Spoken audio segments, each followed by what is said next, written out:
جائیں گے۔ اللہ تبارک و تعالیٰ نے ہمیں اور آپ کو مومن بنایا ہے۔ آپ نظر و نیاز پیش کیجئے، یقیناً پیش کیجئے، بزرگوں کی بارگاہ میں حاضری دیجئے، بزرگوں کی بارگاہ میں نظر پیش کیجئے، مگر یاد رکھیں اللہ نے جب مومن بنایا ہے، مومن کو چاہیے کہ ہم نیاز بھی نہ چھوڑیں اور اس سے پہلے نماز بھی نہ چھوڑیں۔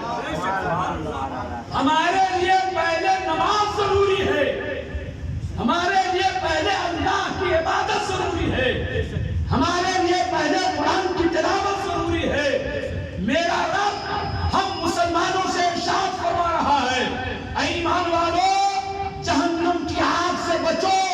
اور جہنم کی آگ سے گھر والوں کو بھی بچاؤ۔ آج ہمارا عالم یہ ہے کہ ہم خود بھی جہنم کی آگ سے بچنے کی کوشش نہیں کر رہے ہیں۔ آپ کہیں گے مولانا صاحب جہنم کی آگ سے بچنے کی کوشش نہیں کر رہے ہیں، یہ کیسے آپ بول رہے ہیں؟ یہ سب کے بارے میں تو میں نہیں جانتا ہوں اور سب کے بارے میں تو میں نہیں بتا سکتا ہوں، مگر آپ میری گفتگو کو سن کر کے آپ اپنے گھر کا خود جائزہ لیجئے، آپ اپنے گریبان میں چہرے کو ڈال کر کے خود اندازہ لگانے کی کوشش کیجئے۔ کیا آپ اگر جہنم کی آگ سے بچنا چاہتے ہیں اور جہنم کی آگ سے ڈرتے ہیں، آپ خود جہنم کی آگ سے بچنا چاہتے ہیں، اپنے گھر والوں کو بچانا چاہتے ہیں، تو اے مسلمانوں آپ خود سوچو کیا نماز پنجگانہ کی پابندی کرتے ہیں یا نہیں کرتے ہیں؟ رمضان المبارک آتا ہے تو رمضان المبارک کے روزے رکھتے ہیں یا نہیں رکھتے ہیں؟ اور جو صاحب حیثیت ہے، صاحب نصاب ہے،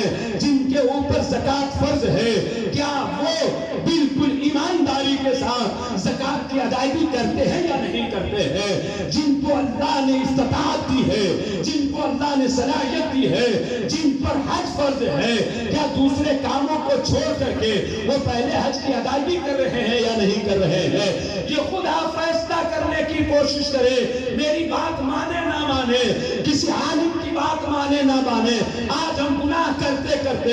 اس قدر ہمارا دل سیاہ ہو گیا ہے کہ اب رب کی بات بھی ماننے کے لیے ہم چھوڑ دیے ہیں۔ نماز پڑھنا کسی مولوی کا حکم نہیں ہے، رمضان المبارک کے روزے رکھنا کسی عالم کا حکم نہیں ہے، حج کرنا کسی عام انسان کا حکم نہیں ہے، زکوٰۃ دینا کسی نقیب کا حکم نہیں ہے، یہ اللہ کا حکم ہے۔ اور ہم مومنوں کے اوپر نماز بھی فرض ہے، رمضان المبارک کے روزے بھی فرض ہے، قرآن پاک کی تلاوت بھی ضروری ہے، اور ہمارے اوپر جو صاحب حیثیت ہے ان پہ زکوٰۃ بھی فرض ہے، جو صاحب نصاب ہے اور صاحب استطاعت ہے ان پر حج بھی فرض ہے۔ اے مسلمانوں آج حج فرض ہوتا ہے مگر لوگ سوچتے ہیں ایک دکان سے دوسری دکان کر لیں، دوسری دکان سے تیسری دکان کر لیں، ابھی بیٹی کی شادی کرنی ہے، ابھی بیٹوں کی شادی کرنی ہے، ابھی دوسرا کام کرنا ہے۔ اللہ نے جب مومن بنایا ہے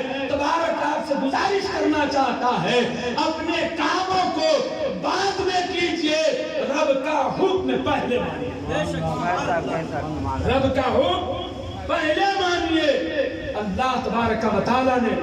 جو ہمیں مومن بنایا ہے، اے مسلمانوں اللہ والوں سے محبت ہے، ان اللہ والوں کی زندگی کا مطالعہ کریں گے تو آپ کو معلوم ہوگا کہ یہ خود بھی جہنم کی آگ سے بچے ہیں اور اپنے لوگوں کو بھی جہنم کی آگ سے بچائے ہیں، خود بھی بچے ہیں اور اپنے لوگوں کو بھی بچائے ہیں۔ اگر واقعی آپ کے دل میں خوف خدا ہے، آپ کے دل میں محبت رسول ہے، آپ کے دل میں شریعت کا لحاظ و پاس ہے، آپ کے دل میں اللہ تبارک و تعالیٰ کا ڈر ہے، تبارک ذمہ داری سے دست بست عرض کرنا چاہتا ہے یہ تجارت بھی ہمارے لیے ضروری ہے، مگر آپ تجارت کے پیچھے بھاگ رہے ہیں، رزق کے پیچھے بھاگ رہے ہیں۔ ایک جملہ یاد رکھیں کہ رزق کے پیچھے مت بھاگیے بلکہ رزاق کے پیچھے بھاگیے۔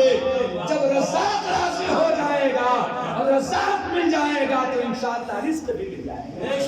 گا، رزاق راضی ہو جائے گا تو انشاءاللہ رزق بھی مل جائے گا۔ بہت کچھ ارادے تھے اور بہت کچھ کہنے تھے مگر وقت اجازت نہیں دے رہا ہے۔ غازی بھائی نے کہا کہ جلدی ختم کرنا ہے، اس لیے ایک بات اور عرض کر دوں، اگر آپ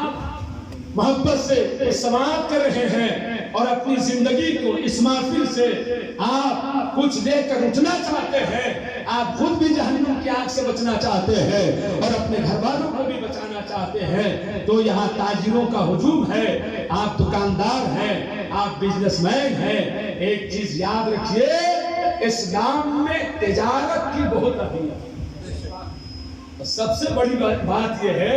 کہ صحابہ نے تجارت کی ہے، مصطفیٰ نے تجارت کی ہے، امام اعظم علیہ رحمۃ الرضوان نے تجارت کی ہے، بزرگوں نے تجارت کی ہے، اللہ والوں نے تجارت کی ہے۔ تجارت کے تعلق سے بات عرض کر دوں، اگر اللہ نے تاجر بنایا ہے، اپنے مال کو بیچنے کے لیے جھوٹ بول کر کے تجارت مت کیجیے، جھوٹ بول کر کے تجارت مت کیجیے، اور اپنے مالوں کے عیب کو چھپا کر تجارت مت کیجیے۔ دنیا والوں کو پتہ چلے کہ عام لوگوں کی طرح تاجر نہیں ہے، بلکہ یہ تاجر بھی ہے اور نبی کی سنت کی ادائیگی کرنے والا بھی ہے۔ دنیا والے دیکھ کر کے سمجھ جائیں، ایک مولوی مسجد کے مصلی سے دین کی تبلیغ کرتا ہے، مگر ایک سچا تاجر ہوگا تو اپنی دکان کے بیٹھ کر کے، اپنی دکان اور دکان کی گدی پر بیٹھ کر کے دین کی تبلیغ کرتا ہوا نظر آئے گا۔ میرے آقا صلی اللہ علیہ وسلم نے ارشاد فرمایا ہے، اگر کوئی شخص، غور سے سن لیجئے بھیا، غور سے سن لیجئے، اگر کوئی شخص اپنے سامان کے عیب کو چھپا کر بیچتا ہے، اپنے سامان کے عیب کو چھپا کر بیچتا ہے، ہو سکتا ہے کہ کڑی گفتگو ہو رہی اس لیے اچھی نہ لگے، مگر ایسی ہی گفتگو سن کر اپنی زندگی کو سنوارنے کی کوشش۔ میرے آقا نے ارشاد فرمایا ہے، اگر کوئی شخص اپنے سامان کے عیب کو چھپا کر تجارت کرتا ہے اور اس سامان کو بیچتا ہے تو اس پر اللہ تبارک و تعالیٰ کا غضب نازل، اس پر کیا ہوتا ہے؟ اللہ تبارک و تعالیٰ کا غضب نازل ہوتا ہے اور فرشتے اس پر لعنت بھیجتے ہیں۔ اب آپ تجارت کر رہے ہیں کہ ہمیں منافع اور برکت ہو، جس تجارت پہ جب رب کا غضب ہوگا تو کہاں سے اس میں برکت آئے گی؟ کہاں سے برکت آئے گی؟ اور سامان تجارت میں ملاوٹ کر کے نہ بیچے، ملاوٹ سے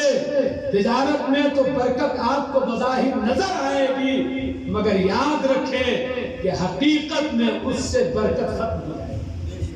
حقیقت میں اس سے برکت ختم ہو جائے گی۔ اس تعلق سے بہت ساری باتیں تھیں، مگر ایک حدیث پاک آپ تک پہنچا دوں۔ اگر حدیث پاک کو غور سے سننا چاہتے ہیں تو پہلے اس نبی کی بارگاہ میں درود پیش کریں، اللہم صلی علی سیدنا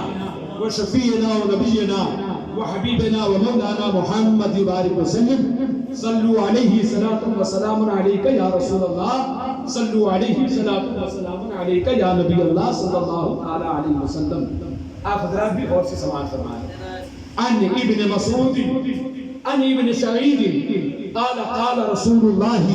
صلی اللہ تعالی علیہ وسلم التاجر الصدوق الامین مع النبیین والصدیقین والشہداء۔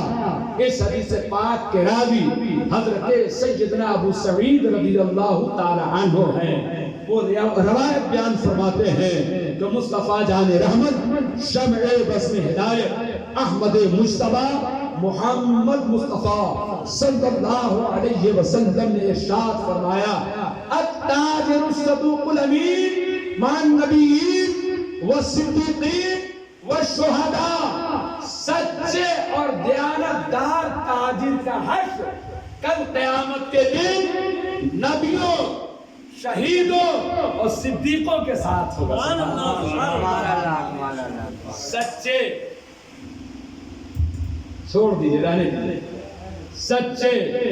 اور دیانتدار تاجروں کا حشر کس کے ساتھ ہوگا؟ نبیوں کے ساتھ ہوگا۔ محبت سے بولیے سبحان اللہ۔ کس کے ساتھ ہوگا؟ کون ایسا ہے جو نہیں چاہے گا میرا حشر نبیوں کے ساتھ؟ تو دل میں چاہے گا کہ نہیں چاہے گا؟ سب چاہے گا، سب کی خواہش ہے، مگر عرض کرنا چاہتا ہوں اگر یہ چاہت ہے تو مصطفیٰ کی چاہت کے مطابق تجارت کرنی چاہیے۔ اگر یہ چاہت ہے تو نبی کی سنت کے مطابق سے تجارت ہونی چاہیے، نبی پاک صلی اللہ علیہ وسلم کے فرمان کے مطابق تجارت ہونی چاہیے۔ میرے آقا نے ارشاد فرمایا کہ سچے اور دیانتدار تاجر کا حشر قیامت کے دن کس کے ساتھ ہوگا؟ نبیوں کے ساتھ ہوگا اور صدیقوں کے ساتھ ہوگا، اور کس کے ساتھ ہوگا؟ شہیدوں کے ساتھ، شہیدوں کے ساتھ ہوگا۔ اللہ تبارک و تعالیٰ نے ہمیں اور آپ کو یا آپ حضرات کو تاجر بنایا ہے، تو آپ حضرات دنیا والوں کو دیکھ کر کے اپنے طریقے تجارت کو بدلنے کی کوشش نہ کریں، بلکہ اسلام کو پڑھ کر کے اسلام کی روشنی میں اور سنت مصطفیٰ کی روشنی میں تجارت کرنے کی کوشش کریں، تاکہ تجارت بھی ہو جائے اور مصطفیٰ کی سنت پر عمل بھی ہو جائے، تجارت بھی ہو جائے اور مصطفیٰ جان رحمت صلی اللہ علیہ وسلم کی سنت پر عمل بھی ہو جائے۔ رب نے ارشاد فرمایا، اے ایمان والو جہنم کی آگ سے خود بھی بچو اور اپنے گھر والوں کو بھی بچاؤ، خود بھی بچو اور اپنے گھر والوں کو بچاؤ۔ کیا بے نمازی یہ آسا کرے گا کہ ہم جہنم کی آگ سے بچیں گے؟ اگر واقعی آپ کے دل میں جہنم کے عذاب کا ڈر ہے اور جہنم کی آگ سے ڈرتے ہیں، وقت ہوتا تو تفصیل سے عرض کرتا، مسلمانوں صرف یہ گزارش کرنا چاہتا ہوں، اگر جہنم سے بچنا چاہتے ہیں اور اپنے گھر والوں کو جہنم سے بچانا چاہتے ہیں، اگر ماں سے محبت ہے تو اپنی ماں کو بھی جہنم کی آگ سے بچائے، اگر والد سے محبت ہے تو اپنے والد کو بھی جہنم کی آگ سے بچائے، اگر بھائیوں سے محبت ہے تو اپنے بھائیوں کو بھی جہنم کی آگ سے بچائے، اگر بیٹوں سے محبت ہے تو اپنے بیٹوں کو بھی جہنم کی آگ سے بچائے، اگر بیٹیوں سے محبت ہے تو اپنی بیٹیوں کو بھی جہنم کی آگ سے بچائے، اگر بیوی سے محبت ہے تو اپنی بیوی کو بھی جہنم کی آگ سے بچائے، اگر گھر والوں سے محبت ہے تو اپنے گھر والوں کو بھی جہنم کی آگ سے بچائے، اگر دوستوں سے محبت ہے تو اپنے دوستوں کو بھی جہنم کی آگ سے بچائے، اگر پڑوسیوں سے محبت ہے تو اپنے پڑوسیوں سے بھی اپنے پڑوسیوں کو بھی جہنم کی آگ سے بچائے، اور اگر جہنم کی آگ سے بچنا چاہتے ہیں تو نمازوں کو چھوڑ کر کے جہنم کی آگ سے بچ نہیں پائیں گے،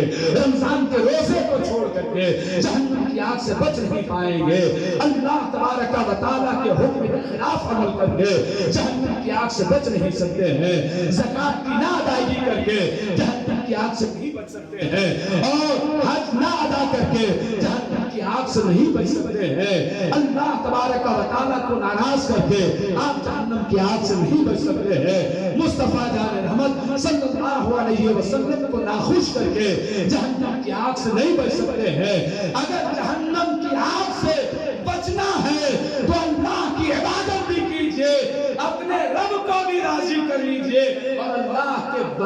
بندوں کا حق جو آپ کے اوپر ہے وہ بندوں کا بھی حق ادا کریں،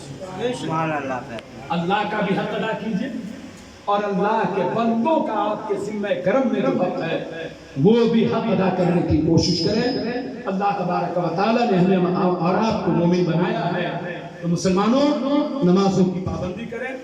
قرآن مقدس کی تلاوت کریں، رمضان آئے تو رمضان کے روزے رکھیں، مسجدوں کو آباد کریں، اور دنیا کے بازاروں سے بہتر مسجد ہے،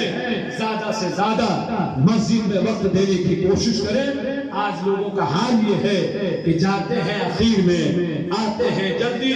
اس ترتیب کو پلٹ دیجئے، اور کوشش یہ ہونی چاہیے کہ جمعے کی اذان سے پہلے جائیں اور اطمینان سے نمازوں سے فارغ ہو کر کے آقا کی بارگاہ میں نذرانے درود و سلام پیش کر کے تب مسجدوں سے واپس آئیں۔ اللہ نے ہمیں اور آپ کو مومن بنایا ہے۔ یہ تبارک کے چند جملے اگر آپ اپنے دل کی تختی پہ نوٹ کر دیے اور ان جملوں پہ عمل پیرا ہو گئے تو آپ کا بلانا بھی کامیاب، میرا بولنا بھی کامیاب ہو جائے گا۔ اللہ تبارک و تعالی ہمیں اور آپ کو سچا مومن بنائے، نبی پاک صلی اللہ علیہ وسلم سے سچی محبت کرنے والا بنائے. اور ایک جملہ اور دیتا ہوں، اسے بھی برداشت کر لیجئے اور اپنے دل میں جگہ دے لیجئے. انشاءاللہ